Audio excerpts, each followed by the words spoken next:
અને એક વખત તમે અનાજ જોઈ લો અંદર આવીને આ જોઈ લો આમાં તમે બધું કઠોળ જોજો આમ તમારે નાસ્તો આપે ને તો થોડું આમ કરીને બતાવો તો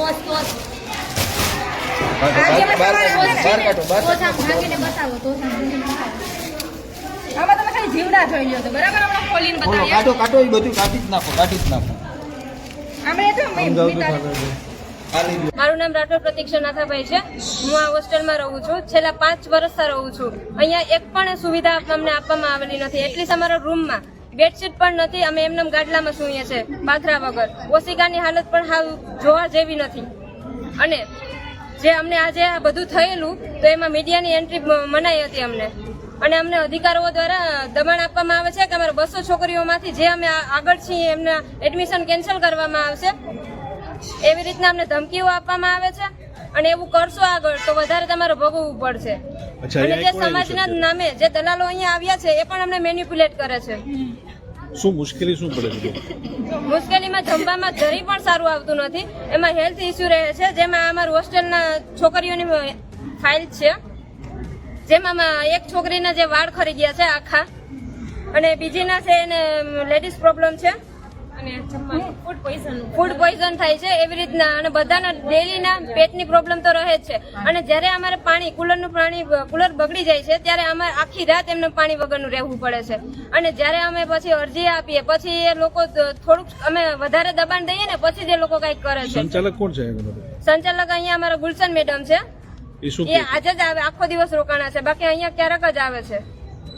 બાકી બોલાવીએ ને ત્યારે આવે. અમારા કામ હોય ને ત્યારે આવે. અહીંયા વોર્ડન છે, વોર્ડન ને પણ અમારા કામ હોય અમે 2 વાર પૂછે ને ત્યારે 3જી વાર જવાબ આપે. એટલે અમને ક્યારેક એમ થાય કે અમારા માટે રાખેલા છે કે કોના માટે રાખેલા છે. તમે લોકોને ફરિયાદ કરો તો શું થઈ જાય? ફરિયાદ કરીએ તો અમને લોકોને મેનિપ્યુલેટ કરી દે. બેટા આજુ કરી લો, અમે કાલે આમ આવશું, અમને લેખિતમાં અરજી આપો. લેખિતમાં નહીં લઈએ, લેખિતમાં આપો, આવતા સોમવારે આવતા મંગળવારે અમે કરી દેશું. પણ થતું નથી. પછી અમે લોકો સ્ટડી કરવા અહીંયા આવ્યા છે, નહીં કે આ બધું સોલ્વ કરવા.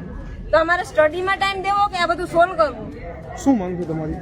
અમારે એવું છે કે અહીંયા થોડુંક વ્યવસ્થા સારી થઈ જાય. અને કોન્ટ્રાક્ટર તો અમારે જોતો જ નથી. અને જે સ્ટાફનો બિહેવિયર છે ને એમાં પણ ચેન્જીસ આવે. કયા પ્રકારનું ખરાબ વર્તન કરે? એ લોકો અમને મેનિપ્યુલેટ કરે, દબાવે. બહારના ટાઈમ ના હોય તો જવા દે, નીકળે તો પૂછે. કામથી ગયા હોય, સ્ટડી માટે ગયા હોય, કોઈ ઉપર કમેન્ટ કરે. તમે એમ કે અહીંયા વાત એવી થતી હતી કે અધિકારીઓ જે છે તેમના ટિફિન પણ અહીંથી જાય છે, એવું કઈ છે? હા, ટિફિન પેલા જતા હતા. કોન્ટ્રાક્ટર પેલા નવો આવેલો ને ત્યારે કોન્ટ્રાક્ટર કેમ કે સારું બનાવતા હતા, ત્યારે 7 દિવસ સારું બનેલું. પછી અહીંયાથી જતા હતા. પછી તો તમે હેઠવાડો તમારા ઘરનો હોય ને એ તમને સારું લાગે. અત્યારનું આ ખાવું ને, હાલો તમને અત્યારે અંદર પડ્યું છે બધું જમવાનું. અમે એક છોકરી ખાધું નથી, બધું એમને પડ્યું છે. કાલે દૂધમાં મચ્છર ને જીવડા ને એવું એકવાર સંભાળામાં રજ્યું તરાઈ ને એવું. એટલે સંભારો ખાવાનો કે રજ્યું ને જીવડા તરાઈને ખાવાના. ગુજરાતભરના તાજા સમાચાર મેળવવા માટે અમારી ગુજરાત નેશનલ ટીવી ન્યૂઝને સબસ્ક્રાઇબ કરો, બેલ આઇકોન પર ક્લિક કરો.